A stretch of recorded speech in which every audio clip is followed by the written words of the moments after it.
Hey everyone, it's Sim here. For 2 months, I tracked over 600 games of Dead by Daylight. I tracked 385 games of solo queue survivor as well as 338 games of my own killer stats. And I tried my hardest to win all of them.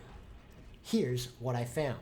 Because I played completely differently during the Blood Moon event, and with the addition of the extra objective of the Blood Pools, I ignored those games during my total data collection. I still tracked them, but I brought the total games down on both killer and survivor side to exactly 300 of each. As a killer, I tracked the total kills, whether a player escaped through the hatch, the total number of hooks and gens remaining, as well as whether or not there was an impactful DC, AFK, quit, etc. And finally, I tracked whether any players were toxic during or after the game, including myself, because I am not immune to that. Across the 300 games of Killer, I averaged 3.47 kills per game. It's roughly an 86% kill rate, which is significantly higher than the mark that Behavior sets of 60%. Now, I never slugged for the hatch. I always left it up to the race, if that was an option. I wasn't farming to inflate my kills. I wasn't tunneling. I wasn't playing like it was a comp match and, securing hook stages or anything. But I played without mercy. I played hard. If you made a mistake, I made it count. So I averaged a lot of kills. I also averaged a lot of hook stages at 11.2 hook stages per game, which says two things really. A, I was pretty dominant in my killer games, which is evident from the total kill numbers, but also that the average player who survived was already on death hook. It wasn't someone who had just avoided being tunneled. I wasn't tunneling. I wasn't, it wasn't survivors hiding. Most of the time, it was everyone was on death hook and someone was gonna die. On average, there was also 2.4 gens remaining, meaning most of the time, survivors completed less than 3 gens. Now, on to toxicity and quitting. I think these are two of the more important numbers in this experiment, but it's hard to quantify that, and here's why.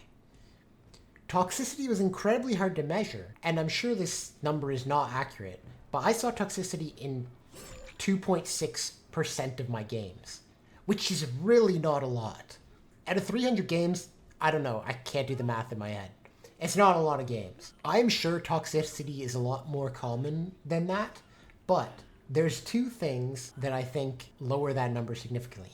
Number one, I play with crossplay on. There's a significant number of console players in my lobbies, and it's much more likely that me as a killer, I run into a lobby full of console players, and no one has endgame chat, so there's no toxicity in the endgame chat. I played pretty fairly, a lot nicer than most killers.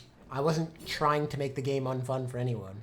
If I dominated it, it was just dominated. So I think there was a lot less rage and a lot less anger in terms of survivors being mad at the way I played. So it was there wasn't a lot to it, and my games as killer were not necessarily representative of the average game of killer that you see in Dead by Daylight. Now, quitting, on the other hand, is not exclusive. I saw players quit in 11.3% of my games. That's not a huge number. And that doesn't include someone who quit as I was putting them on the hook for the last time, who was already downed, etc. It only matters if they quit or they went AFK at a point where it mattered to the game. If someone was AFK from the start, they get crows, yeah, absolutely counts. Someone DCs on their first hook, yeah. If someone gives up on their first hook, yeah. Those all count. Slightly over 10% doesn't really seem like a huge issue, especially because you get bots now. I think that's too high. 10% is impactful enough that it is common enough that it feels bad that it happens every time it happens. Someone DCing in this scenario is the best case scenario, where they just leave and then you get a bot. At least you have a bot. It can do something. It can try to do something. It thinks about doing something, maybe. But too many of these games, players going AFK, zero help. players who give up on hook, zero help. They're just gone from the game, and it's a 3v1. Players who run to the killer asking to be killed, if someone's trying to give up on the game and go next on their first hook, and you unhook them, they're not coming back. That kind of quitting is not good for the game, because it turns it into a 3v1. At the start of the game, it basically makes it impossible for the survivors to win, and you're just stuck. It also hurts for players trying to get blood points. It ruins offerings that you might have used. If you used bloody party streamers or something, it's like, okay, well, this is screwed. This game's going to end quickly and I'm going to get nothing. You don't get any altruism from that person. Those kind of quits are really harsh, and happening in 10% of your games is a lot. So to sum up my thoughts as killer, I think solo queue is really too much of a struggle for survivors, and quitting is a massive problem. And when mistakes matter, when like that tiny second matters, just that little bit of extra reaction time, I think the difference between console and PC is pretty big. Like I said, I had a lot of console players in my lobbies when I'm killer, and I had a significantly higher kill rate than what behavior tries to get. I think that makes a pretty big difference. Now, with the serious stuff out of the way, there was a lot of fun stats I gathered too from all my games as killer. I played at least 3 games as every killer, and I played each until, at the very least, I no longer held a 4K average. There were killers like Myers who I held a 4K average through 6 or 7 games. And so I just kept playing Myers until at least one person got away. Now, my most played killers were Skull Merchant, Nurse, and Xenomorph. Yes, okay, Skull Merchant, I get it. I played Skull Merchant a lot at the start of this experiment because she was one of the few I had P3'd, so I had a lot of blood point offerings on her. I played a lot of Nurse very late in this experiment when I had unlocked and played a ton of different killers, and I got a lot more comfortable playing a very hard killer to play. I spread out the games fairly well between the killers I played. I played 20 games on Skull Merchant, which was the most, but there was also 12 other killers where I played at least 10 games. And interestingly enough, we talked about quitting earlier, and how Skull Merchant is like probably the #1 killer for quitting. I only had 3 people quit when I played her, which is not a lot for 20 games, considering I also had 3 people quit when I played Trapper, and I only played Trapper 8 times, and it's Trapper. My most dominant killers now, they actually might surprise you. With 31 kills in 8 games, that's a maximum of 32 kills, I won every single game I played as Nemesis. The next best 2 were Oni and Wraith with 41 out of 44 and 52 out of 56 kills respectively. Not exactly your A tier killers. Oni is really good, but Wraith is Wraith. I only played 3 games, so 11 out of 12 kills is not as impressive. It's only a 3.67 average, and is a small sample size. But my 3 games as Freddy ended in an average of 4.3 gens remaining. I had a 4K at 4 gens, a 3K at 4 gens, where the person got the hatch, and then a 4K at 5 gens as Freddy. And every single killer I played averaged over 1 gen left, with the exception of 1. My least successful killer, the Porter Trickster, who averaged 0.7 gens remaining and only 2.67 kills in 6 games. The only other killer I had who averaged less than 3 kills per game was Spirit. Now, Spirit, this is a tricky case because Spirit was one of my earliest games when I had some soul left, and I let 2 survivors go when I had 8 hooks at 5 gens, and 2 of them brought bloody party streamers, and I felt bad about killing them all so early, so I let 2 go. Now, if I hadn't let those 2 go, the average for Spirit would be above 3. Eventually, I got rid of all of my soul, and I could kill everyone and not feel bad whether or not they brought the offerings. I did also track the maps I played. Aside from just which killers, I also tracked which maps I played on. Primarily, first, most important thing, I never brought a map offering. I only ever brought blood point offerings. I was trying to get all my killers leveled up and everything.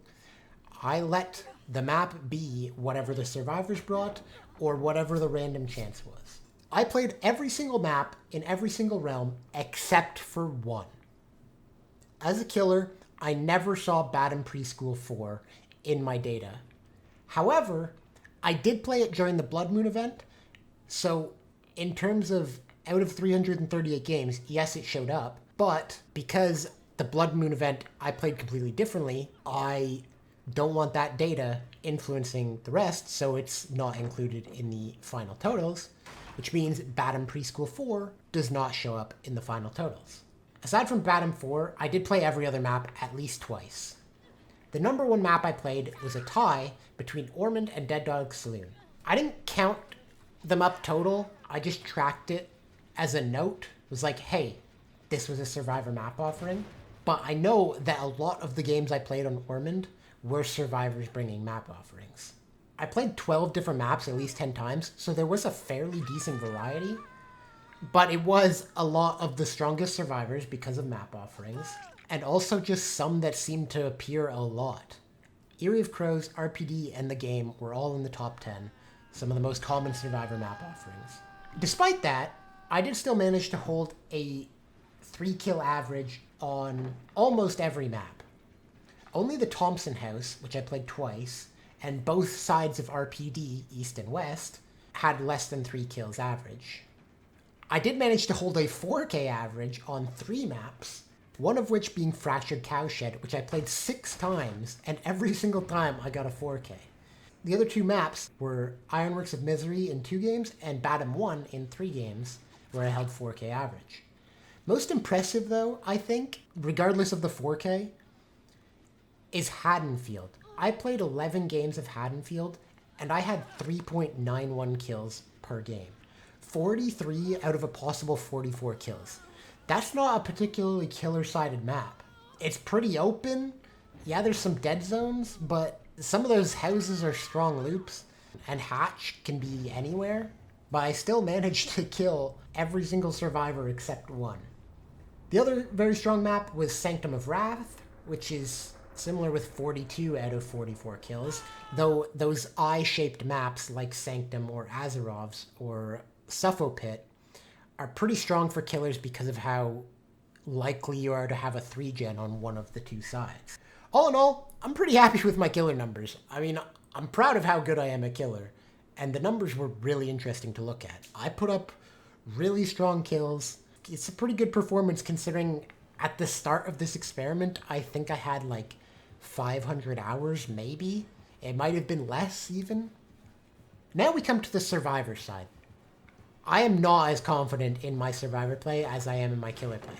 And of course, this was all solo queue, so my own individual skill as Survivor only matters so much. I tracked all the same stats as I did for killers, except instead of counting the hook stages, I tracked whether there was something called a solo issue. Something where very basic communication could have changed the outcome of a situation or made that situation go a lot smoother. So an example of this is if I got hooked, someone's in chase, someone's on a gen, that 4th person should be coming to unhook me. But that 4th person is hovering to save the person in chase. So that person on the gen needs to come unhook me. But I can't tell them. I can't tell the person on the gen to come get me. They don't know that the person is hovering and not going for the unhook. So no one really knows. And then I hit second stage. The killer comes back and goes, oh, this person's on second stage. That's free. And then they, tunnel me out immediately. Right? And it's situations like that where a very basic level of communication where I can go, hey, I need an unhook, can change the game significantly. I counted issues like that in 58% of my games. Some were worse than the example that I gave. Some were not as bad. Some situations worked out regardless of whether the communication was there, but the communication would have made it a lot easier. Some games could have had more than one situation where this happened, but this, I only tracked it as either it did happen once or it didn't happen at all. I think a big reason why solo queue can feel so bad to play is because there's so many situations like this where simple communication could make something happen, but there's nothing you can do about it. 58% of games is a lot of games where a situation like this can happen. And it's consistently one of the worst feelings about playing Survivor right now. Now, that big complaint out of the way, let's look at some numbers again. I have all the same fun numbers as I did for Killer. As a whole, the killers I played against as Survivor were not as successful. But they were right on par with what behavior wants. Killers averaged 2.41 kills per game when I was a survivor. The gens, on the other hand, were almost always completed. Killers held an average of 0.96 gens per game, meaning most of the time we completed 5 gens, and when they got kills, they were in the end game. Or they got a kill right before the end game, and we still hit end game anyway. Probably the most interesting piece of, one of the most interesting pieces anyway, is that I tracked the quitting stats on Survivor, and it was the exact same 11.33% quits as I saw on Killer. Extremely consistent across 600 games total that the same number of people quit in impactful situations. And now, the other point of data that is not the same for both is the toxicity. Compared to 2% on Killer, it was over 9% as a survivor. Now, some of that is definitely me. I was not excluded from being toxic, especially in the endgame chat. But the big difference, I think, is in how killers play. So I played very fair. I played not to tunnel. I took the kills if they were there. If people tried to body block, yes, I would hook the person off the hook. But I wasn't exclusively going for the tunnel or playing in a toxic way. A lot of the killers that you find in matchmaking will play toxic, which breeds toxicity from the survivors in the endgame chat and also is toxic itself. So when I'm playing Survivor, the killer can be toxic, but most of the time when I'm playing Killer, the killer is not toxic. A, I was winning a lot, but B, I wasn't playing in a toxic way. If I was toxic, it was in the endgame chat, and since I played against a lot of players on console, there wasn't anything to say anyway. Now, as the console goes, yes, there's survivors on console when I was Survivor, but a lot more often I saw killers who were also on PC, which meant they could be in endgame chat, and also I could be in endgame chat. So there was more toxicity because more often the two opposing sides were both in the endgame chat. I saw killers who slugged people just for fun. I saw killers who had the last person on the ground and they just let them bleed out and they stood there watching them, teabagging them for 4 minutes just because. I came across killers who brought exclusive builds just for that. Just to never hook anyone and leave everyone on the ground. Killers who play specifically to be toxic are a real problem in Dead by Daylight. And that's not reflected in the toxicity percentage I had in my killer numbers because I never played like that. Anyway, toxicity is a problem, blah blah blah. We get it. Fun numbers now. I played against every killer at least once. And actually, I'd found every killer by game number 100. So if I'd stopped tracking this at game number 100, I still would have been able to say I'd played every killer at least once. The 100th game I played was the last killer I was missing, which was Doctor. Thanks to the All Things Wicked chapter releasing right in the middle with a brand new killer and a brand new survivor, Unknown was the number one killer I saw. I played against the Unknown 23 times. And considering it was only released halfway through this experiment, that's a pretty large concentration of Unknown. After the Unknown, it was Wesker at 19 times, and then Chucky and the Hillbilly at 15 each. Now, this was after the Hillbilly had been buffed, so that's not too surprising. Chucky was the previous new killer who's pretty strong, and people like him, so that's not too surprising. Wesker has been one of the top played killers for a long time. Knight, Twins, and Hag were the only 3 killers I saw less than 4 times, and I saw each of them once. Coincidentally, Twins was the deadliest killer I faced, as that one time I played them, they got a 4K at 4 gens. Small sample size and all that, though. In reality, for killers with more than 1 game of sample size, there were 5 killers who held a kill rate over 3. The deadliest was Plague, who got 27 of 28 kills, 7 games. And then with 6, 5, and 5 games respectively, Sadako, Bubba, and Freddy also all held over 3 games, 3 kills per game. Realistically, they're strong solo queue pub stompers. It's not too surprising. People don't know how to interact with their powers. There's a lack of communication, so Bubba can camp the basement. There's a lot of things that these killers can do against solo queue specifically that make them slightly more deadly than they would be just purely based on their power.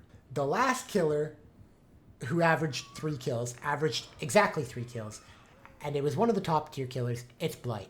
I consider this Blight, even though it's only a 3 kill average, quite a bit less than the Plague, I consider Blight to be the deadliest killer I had to go against, and they were the strongest killer I had to go against. They got 39 of a possible 52 kills total in these 13 games I played against them. However, the first 5 of those games I played against a Blight were when I was in slightly lower MMR.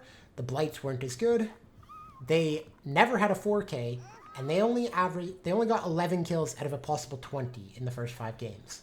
Which means that in the next 8 games, the Blights got 28 out of 32 kills, including many 4Ks, including a 4,300 hour Blight who 4K'd us at 5 gens. As I climbed in MMRs, the Blight players were significantly better at Blight, which made him far more deadly than the overall number shows. The least deadly killer was Knight, who, like Twins, only had a small sample size of 1. And that one, they were AFK. I still counted it because we still played the game, we still did all the gens. I mean, it was a real game, but yeah, it's kind of worthless for the Knight's numbers. 4 other killers also averaged less than 2 kills per game, and they're honestly pretty surprising. The worst was Oni, who in 5 games managed a total of 5 kills. It's quite surprising because Oni in his power is an extremely dangerous killer with huge snowball potential, but they could never get it going when I was a survivor. I can't tell you why, but it was a struggle. In 6 games with Doctor, they managed a total of 8 kills, the next lowest. And that one realistically was propped up by the 6th game I played against a Doctor, in which they got a 4K. So before that, I'd played Doctor 5 times, and they had a total of 4 kills. They were averaging less than 1 kill a game, until one heroic Doctor saved the numbers with a 4K. He's not a particularly strong killer, so it's not too surprising, but that's still quite low. The next lowest is Clown. I played against Clown 11 times, and they only averaged 1.55 kills. Coincidentally, like Doctor, the last Clown I played 4K'd. And that's the whole thing in which they never should have. That game had some notes, and oh boy, that should have been a 0K and not a 4K, which also increased their average. And finally, the last killer under 2 averaged 1.84 kills per game, and it's actually Wesker. I played 19 times, and they only managed 35 kills and 0.5 gens remaining. Wesker's a strong killer, but he's somewhat hard to use because if you don't use his power effectively, it's really hard to slow the game down. You need to use his power to get people to use the sprays, and you need to do it quickly because he has no other built-in gen slowdown or anything. And if you're not getting downs quickly, you're not getting pain rates, you're not getting pop, etc. So he's an A-tier killer, but it's surprising, but there's things that make sense about him, some players struggling to use him. As far as the maps go on Survivor, I did see every single map this time, including Badham 4. A very weird and interesting data point, though. There were 5 maps that I saw less than 3 times. 3 of them once, and 2 of them twice. 4 out of these 5 maps were Badham variations. Badham 2, 3, 4, and 5 were seen once, twice, and twice. The only other map in there was Father Campbell's Chapel, which I saw once. I never saw Badham 4 at all on Killer, and I saw it twice on Survivor, but for some reason the Badham maps were seriously far down the list of randomly chosen maps. At the top of the list, once again, Ormond. It's tied with Erie, Larry's, and Haddonfield, with Dead Dog not far behind. Aside from the common map offerings, it's interesting how some maps are consistently at the top of both sides. There was lots of maps where I saw them at the top of one and the bottom of the other, where it seems to be random, but consistently, yes, RPD is common on both. Yes, Eyrie of Crows is common on both, because survivors love to use the map offerings for them. Yeah, Ormond is a common map offering. Dead Dog, though, is not necessarily, and I saw it 13 times on Killer, 12 times on Survivor. Haddonfield, I saw 11 times on Killer and 13 times on Survivor. Toba Landing, I saw 12 times on both. Pale Rose, I saw 11 times and 9 times. These are not extremely common map offerings, but they're still appearing at a very high percentage. Map likelihood aside, in one game of Badham 2, it's the only map that held a 4K average for the killer. Next best, 3 games of Groaning Storehouse, which averaged 3.67. And then what I would consider the actual best killer map is Midwich, which the killers averaged 3.6 kills in 10 games. On the flip side, the worst map I saw was actually Azerov's Resting Place, which is somewhat of a surprise because it's an eye-shaped map that's very easy to hold 3-gens on. But in 5 games, the killers got a total of 2 kills, and never once were they able to defend a single gen. The second lowest map in kills from my games of Survivor is by far the most surprising and interesting piece of data in this whole set. It's actually Haddonfield. In 13 games, killers on Haddonfield got a total of 15 kills, averaging 1.15, and defended 0.4 gens on average. Yes, the same Haddonfield where I held a 3.9 average kills. I killed 43 out of 44 survivors. The difference between my numbers on Azerov and killer numbers on Azerov is bigger than Haddonfield, but that's a fairly small sample size, and it's a bit different. It doesn't feel as crazy as the Haddonfield difference. I played against 11 killers on Haddonfield, and none of them could manage anything? How did I average such a high kill number on Haddonfield when others couldn't? It's so surprising. I don't know whether it's supposed to be survivor-sided or killer-sided, but when I'm a survivor, it's survivor-sided, and when I'm a killer, it's killer-sided, so we take what we can get. The only other maps with a sub-2 average kill rate were Hawkins Lab, Thompson House, and Garden of Joy. Not too surprising there. Thompson House is pretty relatively equal on my killer side, and Hawkins and Garden of Joy are a bit challenging maps for killers. Anyway, all that to say, it's really interesting numbers. It's hard to really quantify how much repetition you see until you collect the data, and then you can go back and look at it after as a whole. You can always say, oh, I always play against the same killer every game. Oh, it's always this map. But is that just a bad day? You know, one day, yeah, you play 3 Huntresses in a row, and then you go, oh my god, I'm just always playing against Huntress. But, you know, the 2 days before, you never played against her once. It's not until you collect all the data and look at, you know, a 2-month span, or longer, and you can say, okay, I'm really playing against this killer a lot. This really sucks. All in all, I think there's 3 important things that I took away from this data collection. Number 1, some maps are significantly overplayed, and they need a change in the offering system and or the RNG of how a map is decided, because even if I'm playing killer, yeah, it's a killer-sided map, but I don't want to play Midwich over and over again. I don't want to keep playing the same few maps. And I don't know how they decide which maps come up, but some of them come up just too often. Some killers are really underplayed. Yes, there are some killers that are played a lot, but I think the underplayed killers is a significantly bigger problem. Even the unfun ones. I'd rather have played against Knight an extra 5 times instead of playing against Chucky 15 times. Yes, Chucky is overplayed in that I play him too much, but it's more important that the ones that are less underplayed, right? They don't have to play a lot more, but you know, a couple extra games against Knight, a couple extra games against Twins. A couple here and there, I think, makes a huge difference. And I'm not sure how behavior could fix that, but one idea that I would have is like an extra blood point queue bonus if you queue as an underplayed killer. Like, let's say, hey, you get an extra 10% blood points if you queue as Knight because, you know, Knight's one of the lower percentage killers or something. And you know, there's no blood point bonus if you queue as Unknown. There's no blood point bonus if you queue as Wesker. But some of these underplayed killers, if they gave, hey, try these killers out, give them a shot, maybe you'll like them. Finally, and I think the most important point that I've come to, is that solo queue kind of sucks. It's not awful, but there's a lot of bad to it. You don't know anything about your teammates' builds, there's no communication, and then even if you're a solo and there's a team on your team and they play for each other and not you, you can be left out. And it can create really unfun situations for solo queuers. Voice chat's a hard no for many reasons. I totally get that, and it makes perfect sense. I think for players' sake, not having voice chat is really good for the game. But there has to be other ways to make communication. A basic communication wheel would be great. Bonus points if you can target it as at a specific survivor. If I could target the ADA on my team and go, please, I need an unhook, would be incredible. Please, I need a heal. Do that generator.